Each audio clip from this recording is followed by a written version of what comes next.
With 20,000 incredible reviews, 38 million users worldwide, CyberGhost proves to be the most effective, efficient, and most importantly, protective VPN in the world. Every time you go online, there are eyes watching, even from incognito mode.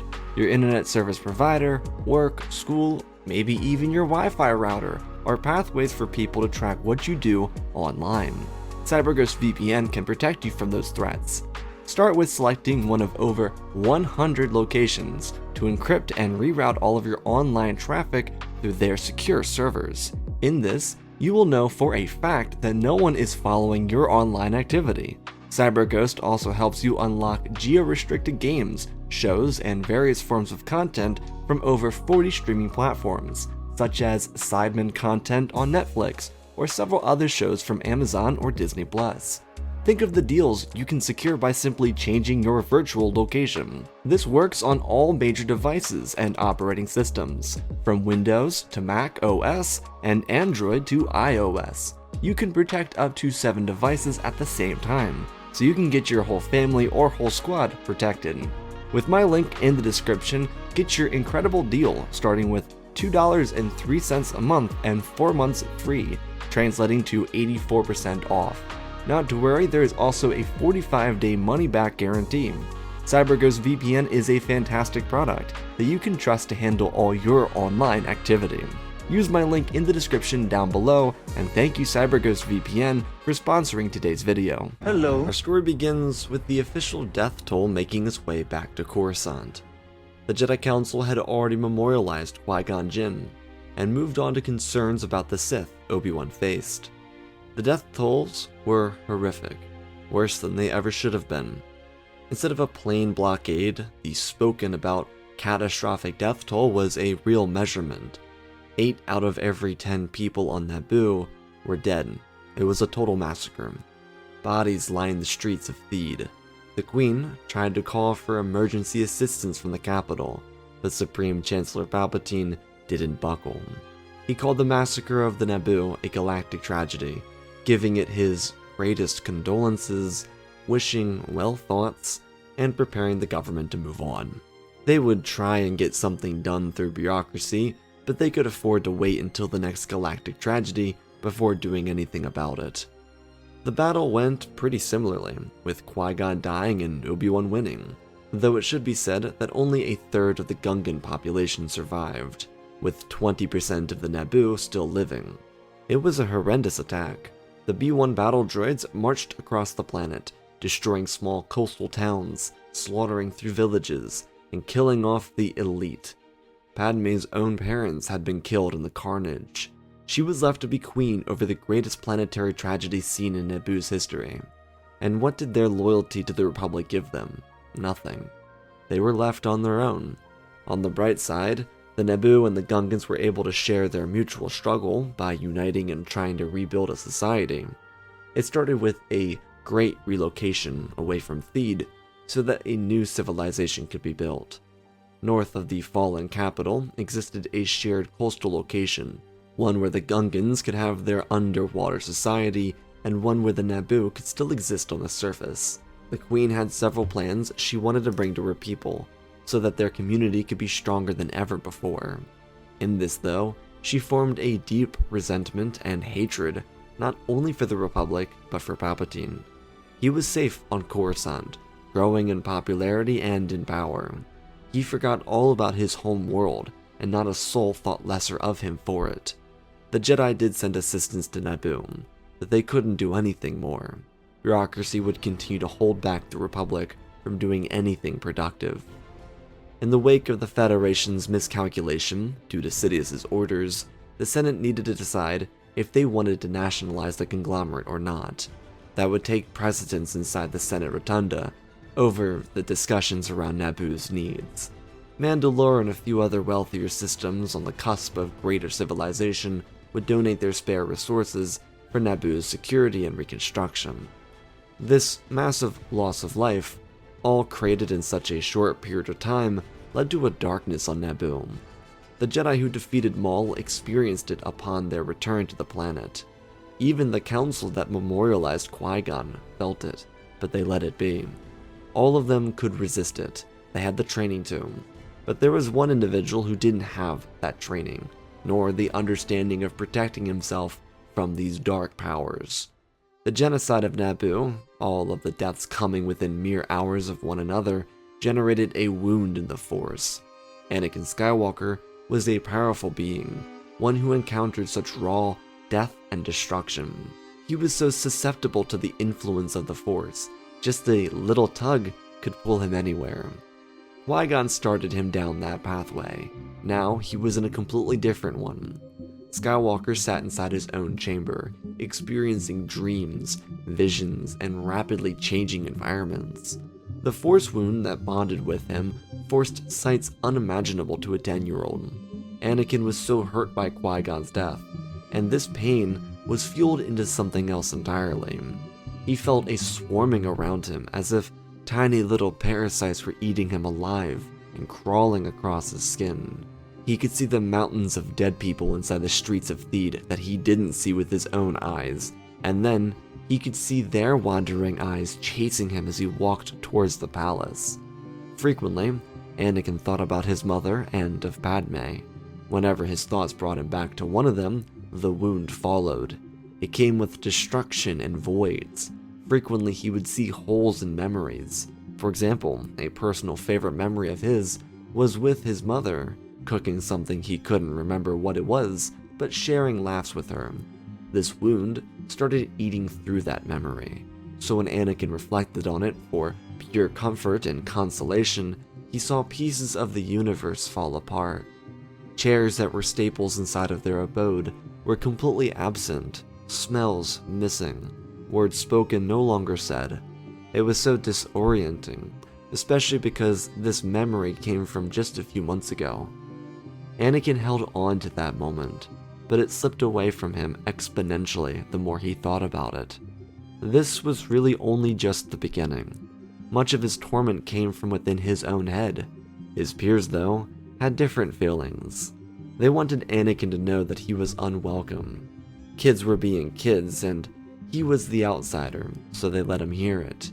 These voices infiltrated his mind, ripping through his self-image and forcing him to view himself in a negative light. He couldn't escape the pain of this reoccurring agony. He would tell instructors, monks, and even Obi-Wan, but none of them believed how bad this was getting. It wasn't visual, but it could best be described as a disease spreading across his body from the inside. The wound was a part of him, reaching through his veins and organs, finding itself a home. It corrupted the same way it destroyed, and Skywalker was everything a true wound in the Force needed to survive. Whether or not the boy could overcome it was yet to be determined. Despite these flaws and the inability of his instructors to help him, there was one benefit. The wound within Skywalker gave him the ability to excel with ease. He thrived as a student in more ways than one, and it didn't come at the expense of him demanding to train with a lightsaber. He still was frequently depressed because of the treatment he received, but the wound provided him with an easier access to his natural talents. For someone as talented as Skywalker, this made pretty much every study a breeze for him. The wound itself wasn't totally destructive. With Nihilus, the concept of a wound in the Force came to its most chaotic end, but that wasn't where Skywalker was at, currently, or heading. It was a darkness that was totally a part of him, and everything he did. He was driven to success with less effort, and it encouraged him to rely on the dark side of the Force more than what his instructors were teaching him. Anakin didn't seem entirely bothered by this direction either. He quite enjoyed his success, especially in the early days. It made dealing with his bullies a lot easier, but those days of simplicity could always be changed. One evening, Anakin woke from his sleep, stepping out of his room and into a dimly lit hallway of the Jedi Temple. His eyes were shut, but his mind fully awake and alive. The wound was moving through him. His dreams were entirely focused on the torment he faced from his peers. On Tatooine, the children were kind and played with him. Here, he faced scrutiny for a past he had no control over. The words spoken to him trickled into his REM mind, forcing dreams of his mother's continued suffering onto him. She was still a slave, and he was one to his emotions. He could only ever focus on what he was doing with his new powers, which was nothing. A swirling filled his mind with a static-like sound, an echo chamber of painful shrieks and buzzing. Skywalker felt the force slip down his wrists and to his hands. The silent child, motionless in the middle of the night, took his first steps into the temple corridor. The door behind him closed, and he continued without ever turning back. Every step was more rhythmic than the last. He moved with every beat of his heart, slow beating pulse that is. Anakin's feet carried him to an adjacent hallway that brought him towards one of his bullies' rooms. The quarters were so close, and all Anakin could see in his rest were the sights on Tatooine. Skywalker didn't see the temple. He only saw dust and sand ripping past him. He could see Saboba and a bunch of other pod racers. They were teasing the former champ and calling Anakin by name to congratulate him on beating Saboba. Anakin nodded his head with a little wave before continuing forward. As all dreams do, there are scene changes rapidly. In his mind, he went from a packed street to an empty hallway, a corridor between Watto's shop and his junkyard. He could see Shmi lying back against the wall, with her head hanging over her shoulder. She didn't look okay, and Anakin walked towards her. Within a moment of his arrival, Watto appeared from a crevice in the wall. He told his former slave that she wasn't good enough, so he killed her. Slaves aren't people, just tools. Anakin stood over his peer, a student inside the temple in real life. His eyes remained closed, fixated on the dream, and from his side, an arm raised. The force pulled against the throat of Watto, lifting the Toydarian off the ground. He wheezed, stretching and pulling at his throat. Anakin tugged harder, feeling that power. Everything he was gifted through the wound made him stronger, and even though Watto was older and more experienced, he was just as easy to kill with the right amount of concentrated hatred. Skywalker watched the Toydarian's eyes bubble with red veins, before it was silenced with the snap of the neck, and slowly released. Anakin whispered into his mother's ear, telling her that she may rest easily now. He wiped tears from his eyes and turned around, leaving a murdered Jedi youngling in the bed he slept in. Anakin killed him unknowingly. Inside his dream, though, he felt nothing but more rage. Watto deserved a worse fate than that, and even though he enjoyed the power he felt, it wasn't enough, because somewhere inside his subconscious, Anakin knew that it was only a dream, and no dream could hurt anyone. The following morning came with horror. The Jedi youngling wasn't discovered to be dead until he didn't show up for morning exercises. Due to a lack of security cameras in the youngling halls, no one knew what happened. Not a soul had been down that corridor, but it was clear that he was choked to death by something or someone. A dead youngling does not just happen without causation. Every student would be interviewed and questioned. The temple would lock down, and blame would be shifted onto Anakin by the other bullies. These bullies believed Skywalker was the only individual inside the temple with motivation to do something so rancid. When investigators asked Anakin about the words of his bullies, he broke down in tears. He would never hurt someone inside the temple. The words they said to him cut deep, but it was never bad enough that he would want any of them to experience such physical agony, let alone death. Skywalker told the investigators that he didn't even know why he was here anymore. He was tortured verbally by his peers, and they tried to pass this horrific act off onto him for what? Anakin's frustrations bled through the interview, making him less of a suspect and more of a victim, just like the peer he murdered. Arrangements would be made to remove Skywalker from the class so that he may study alone, and the other students faced varying levels of punishment.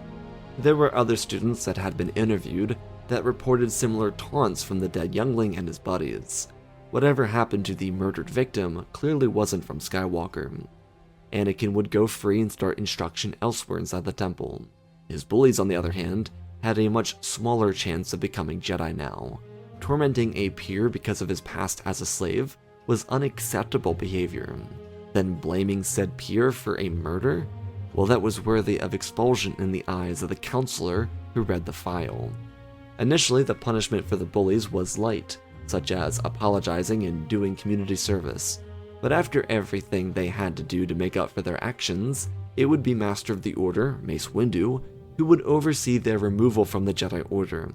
As a result, he would also make sure that Adi Gallia oversaw Anakin's training inside the youngling halls. She had a great reputation as an instructor, just like himself and Depa Billaba, but Adi was a more neutral face. She hadn't questioned Anakin during his first meeting with the Council, and she wasn't directly connected to Windu himself either, like Depa, because he didn't train Adi. It would be good for Anakin's natural progression. The murder remained present inside the temple for months, but no culprit would be found. Anakin continued on because he had no real reason to assume that he was the murderer. Instead, life became a cycle for Skywalker for the next couple of years. He grew up, continued training, eventually even became Obi-Wan's Padawan learner. There really wasn't much that changed for Anakin aside from his rapid growth. The darkness that lived within him continued to thrive. He was unstoppable in his development, and it was also very easy for him to continue. The nightmare still happened, but his relationship with Obi-Wan was actually much better. He and Kenobi infrequently bickered, because Anakin was more skilled at a younger age. If the wound hadn't pushed Anakin so far, he and his master would argue about training regimens, and what to do for Anakin's continuous growth. Instead, their only problems came whenever Obi-Wan felt that he needed to keep his student in his place during missions, but that rarely happened. Their relationship mostly shifted because Anakin didn't feel that his master was threatened by his growing power. Every master and apprentice relationship needed an ebb and flow to it. Anakin couldn't just be the perfect student, and Obi-Wan could not be the perfect instructor. Instead of a dynamic that pulled on both of them, leaving them disappointed in the other, they were tied together thanks to Anakin's thriving talents. He wasn't struggling to keep up with lessons because he was further ahead of where he needed to be. This caused less of Obi-Wan telling Anakin how to do things his way, and thus less of Anakin feeling like he could never be good enough. They were like father and son, a relationship that Anakin desperately needed following Qui-Gon's passing. However, because of his ranging dark side-based dreams, Anakin was still asking for his mother's freedom. He saw her almost every night, meaning that nightmares had become too common for him. Anakin seldomly struggled with these nightmares happening daily. Did it impact his sleep? Absolutely. But he used the extra time that he was awake to train himself. There was a certain insomnia that allowed him to be more efficient in his regimens. It just depended on the day of the week or time of the day. Anakin did struggle with the lack of sleep, but say if he got a solid 20 minutes to a solid 60 minutes of sleep and couldn't go back, then he'd be energized enough to train. This extra use of energy would then put him back into a state of rest, where he could get a few hours of good sleep. However, if these naps went on for less than 20 minutes or well over an hour to less than 3, then he wouldn't have either the energy to train nor the ability to go back to sleep. It was convoluted and it sucked, but due to the frequency, it was easier to live with the darkness, something no one else ever knew about. As Anakin continued his growth, though, there were other changes that came along with it. He had, since Naboo, been a hub of darkness, growing in his own way, yet there was a hunger he started to feel. This wasn't anything as aggressive as what Lord Nihilus experienced eons before, but it was enough to make Anakin starve when his belly was full. It made his quench for thirst unsatisfied. There were things he could not control, and despite having help from Adi Gallia, Windu from time to time, and Obi-Wan, he never spoke to any of them about it. He had a theory that he had done something terrible in his youth, but he had nothing to prove it with. He just had to assume that it was a bad feeling and nothing more. But this growing internal quest for fuel was uncanny, and it left him frustrated frequently. Outside of Anakin's developments, Naboo was regrowing, despite the Supreme Chancellor and Senator Amidala calling for his impeachment. She called his flat-out denial of Naboo an act of blatant corruption, a continuation of Republic policy that had gone far enough. She was the first to really ever challenge him, and the truth is, he never expected it from the likes of someone he mentored. To clarify, the Republic didn't totally overlook Naboo, so they did still send supplies, but they basically classified the planet as inoperable, ensuring that trade ships didn't go near the system. Without an official landing field or official docking bay, Naboo wasn't a place where vessels could technically go for intergalactic trade. It was a lot of political mumbo-jumbo that meant very little to the people in need. It was just an excuse to say, we tried, but we couldn't do anything because of you. A common theme in Republic governing. Palpatine never expected Padme to go around his lies to challenge him on the public stage, but he accepted it. And then, she almost died in an assassination attempt. The Jedi as a result dispatched Obi-Wan and Anakin to watch over her. Now, to specify, this happened 4 full years before the Clone Wars were set to begin, making Anakin 15 and Padme 20. He was very excited to protect someone he liked a lot. Anakin's adoration for Padme hadn't changed over the years, yet because of the unsolved youngling murder from the past 5 years of his tenure as a Jedi, he took this case very seriously. Anakin didn't want this assassin to fade away into silence like the other one. He wanted to expose them and make sure they faced the worst punishment possible. The interaction with Padme wasn't nearly as awkward as it could have been, not even because Anakin was more mature. It was actually because of the genocide at Naboo, and his curiosity and his worry. Obi-Wan gave a very clear route for their surveillance and investigation. They'd be staying on Coruscant because Naboo wasn't quote-unquote safe enough. Padme, as the former queen, didn't want the palace to be built until after the city for the Gungans and Naboo was finished, and it still wasn't built yet. The protection for Padme on Coruscant wouldn't nearly be as difficult either, because Anakin didn't come onto her so creepily. He was more curious about her situation, rather than his personal interests, which allowed the Jedi to maintain surveillance on her quarters while she slept. She trusted both Anakin and Obi-Wan, and their intentions, which was most important. Nothing happened during the first 3 evenings, and their hunt for the assassin ran dry. It was actually, in all honesty, a completely self-created wound that Palpatine made for himself because he didn't support Naboo following the genocide. If he had and sent Republic resources, then Padme would have been away from Coruscant. Instead, she had Anakin always with her inside the Senate building, while Obi-Wan kept an eye on her during the evening, while maintaining the investigation too. Skywalker, still a frequenter of insomnia, had no issue splitting both daytime and nighttime parts of the investigation. Because she was here, she could continue to press her case for the impeachment. Palpatine, impatient by the support she was starting to build for her case, made another move to have her assassinated. The problem for the Jedi continued to be that they didn't have a straight line to Palpatine. The previous assassination was a bombing on a landing platform that completely missed her. Sidious could avoid detection by riding out the impeachment process and banking on a personal victory. But he was only just beginning his second term, and people still liked him a lot. Due to his desire to control every single variable though, he went out of his way to make sure Padme would be killed.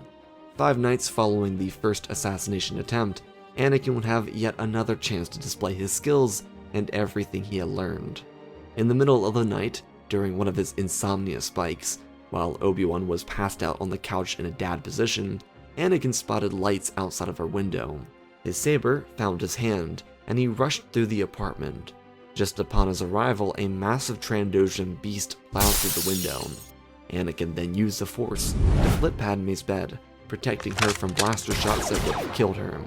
Bossk turned his head and fired at Anakin, who blocked the shots precisely, using the Force to throw the massive bounty hunter into the wall. An indent formed around him, and as he tried to break out, Anakin pressed harder. The Force started to reverberate around Bossk as his knees buckled beneath him. Footsteps could be heard, and Padme looked around the corner of her bed to watch Anakin pull back towards himself. In a two-way usage of the Force, outwards and inwards, Bosk's physical body was lodged into the wall, but his entire Force essence was drained from his body, and Anakin's small hunger inside of him slowly disappeared in the moment he took the bounty hunter's life. Bossk dropped to the ground completely dead. and Anakin threw his lightsaber to the side and looked at his hands as Kenobi rushed in, ripping his weapon to life, and in a moment of impulse, jumped onto the bounty hunter starship.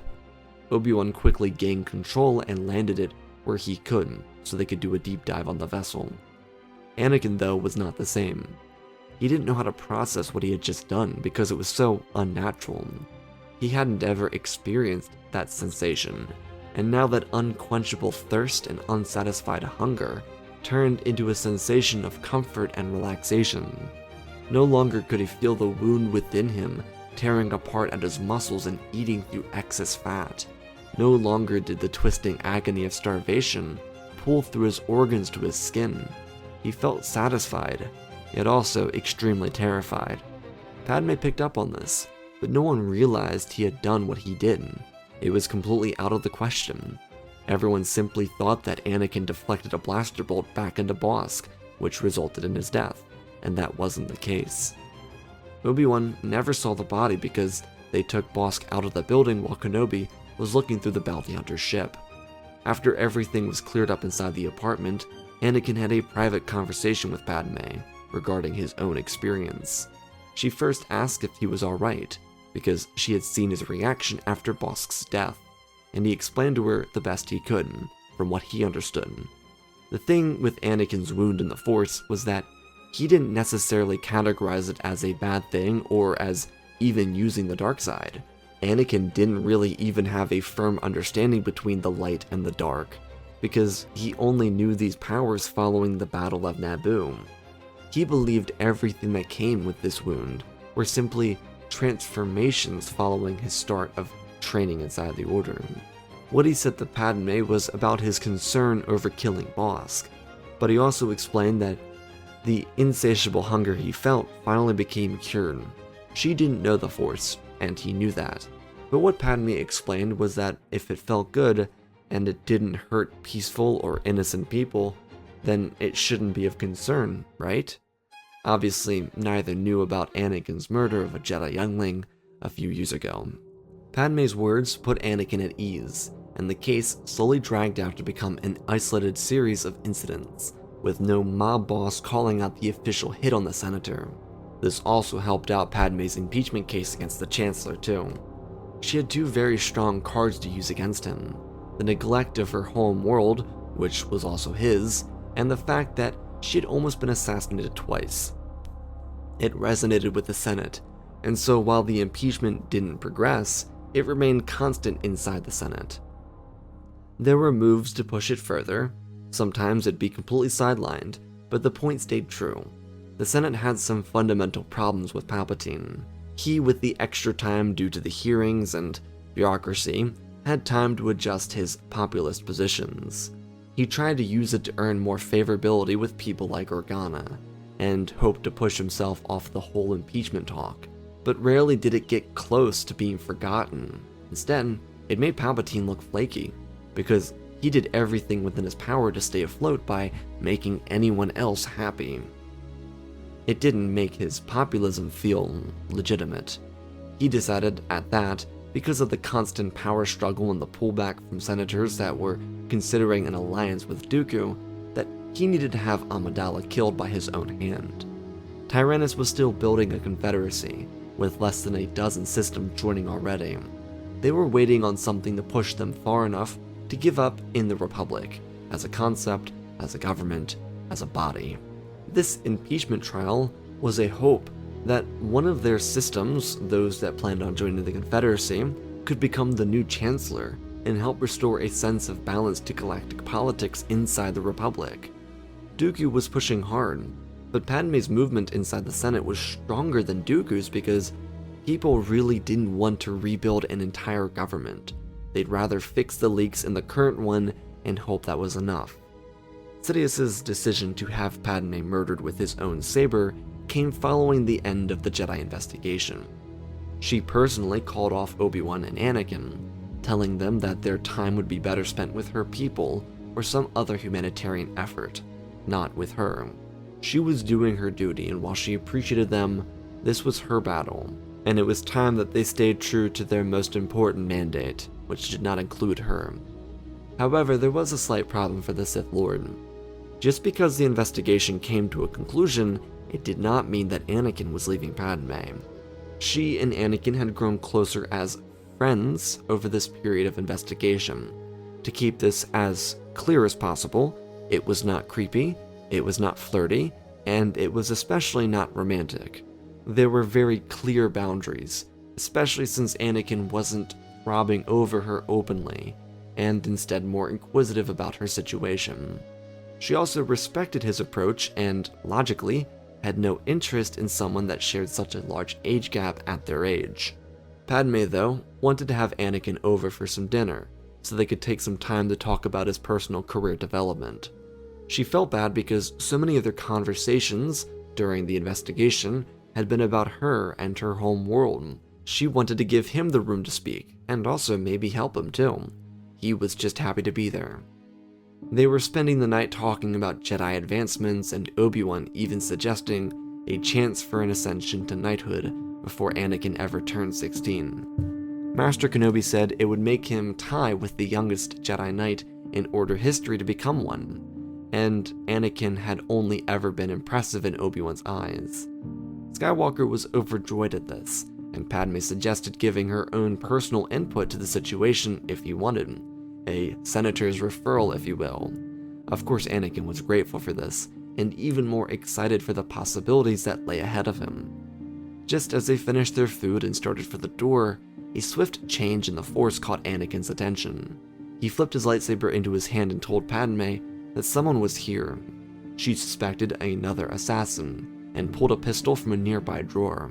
The two of them kept their eyes on the well-lit apartment, when Anakin saw a glimmer of yellow eyes in the darkness. Sidious did not want to kill his prize student, so he turned and started moving for the exit to distract Skywalker and come back and kill Padme. When Skywalker then launched his saber like a javelin, it grazed the bottom of Palpatine's foot, enough for him to fall over and turn back at the saber flipping into Anakin's hands as he swung down. Palpatine had no choice but to defend himself, readying his crimson sabers and slashing up. Anakin couldn't believe what he was interlocking with, and terror shot through his body. Obi-Wan was 10 years older when he barely defeated Maul. Anakin was not ready for this. The lack of confidence immediately took over as Sidious pushed him back and into the wall. He tried to wound Anakin so that he wouldn't die, but Padme shot at Palpatine. He blocked the shots and spun away from one of Anakin's attacks. The 15-year-old channeled the Force in the only way he knew, by pulling inwards. He got between Palpatine and Padme, swinging his lightsaber across his body. Palpatine parried and pulled his second saber out. He went to remove one of Anakin's arms when Skywalker used his spare hand, taking it off of his saber and forcing it above their interlocked blades. He forced his hand up against Palpatine's wrist and unintentionally pulled back. A burst of light surrounded the two of them. Sidious watched his Force essence slip out of his body. He panicked, forcing electricity from his hands, but it wasn't enough. Even the Force power was blinded by the drain used by Skywalker, and then, all at once, in a flurry of light, both Sidious and Anakin dropped to the ground. Padme grabbed a hold of Anakin, but when she felt his forehead, it was cold to the touch. Anakin had died. His eyes, though, opened up to a bearded man wearing a towering hat. He called Skywalker by name and told him that his heart had saved his life.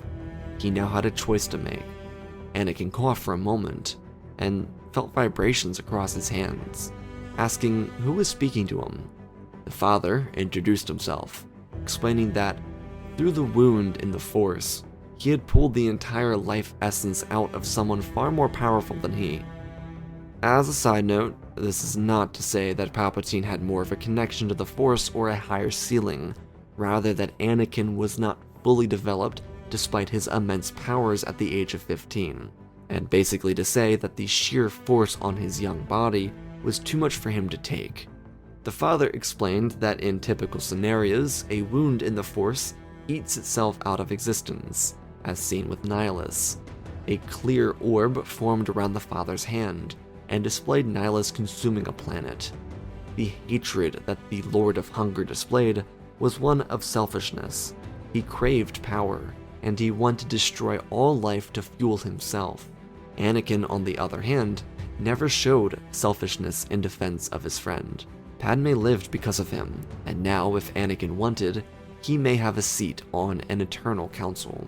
Skywalker released a tear from his eye, trying to grasp what he was hearing. The father was well aware of the murdered youngling, but he did not see that as outright intentional evil. It wasn't even something Anakin wanted to do or even knew about, so instead, he rewarded Skywalker with a chance to preserve his soul. The father saved Anakin's life by bringing him to Mortis. He explained that he would train him in the ways of the Force, teach him how to master balance and unity with it, and in return, he could one day rule over the gods of the Force on Mortis as the new father, when the time came for the father's own natural passing. Anakin had only one question, one that he needed to have answered. Would Padme, Shmi, and Obi-Wan be safe? The father pursed his lips and told Anakin that he could never guarantee it, but there were pathways, methods, that they could use their power to cover them with protection. A type of right place, right time type of thing. The father even went as far as to explain that at his own natural passing, he would promise to give his soul to one of them, and thus his gifts in the Force to someone Anakin selected, so that they would have the intuition, foresight, and gifts to save themselves without Anakin's intermingling. That promise, though, came with Anakin needing to dedicate himself. Skywalker didn't know what to do with this information, but he decided that to live a life with the gods was better to lose one now. He accepted the offer, and the father took his hand so that he could show him the Mortis realm and teach him the ways of the Force. In reality, there'd be tears shed between Obi-Wan and Padme. They were both heartbroken over Anakin's death, but he had sacrificed himself for the greater good, a choice that he made, unwillingly or willingly, to destroy the system made to bring the galaxy to civil war. Palpatine's death revealed secrets of the Sith, the plot from Dooku, the cloning operation at Kamino, an assortment of inside deals made to combine the most powerful conglomerates inside the galaxy. It was all truly horrible, but Anakin exposed it with his selfless actions. Padme eventually would find herself in a spot of Supreme Chancellor years down the line, thanks to backing from Senator Mina Bontiri and a coalition of worlds that would have been separatist senators. This new swing inside the Republic started to reverse everything Palpatine and the past few administrations started. They would nationalize every monopoly, tear down the establishment created by Count Dooku. Padme and Obi-Wan would also provide specific relief to the people of Tatooine, even resulting in protection that would grant Shmi Skywalker safety from the Tusken Raider attacks, as a result, sparing and elongating her life altogether.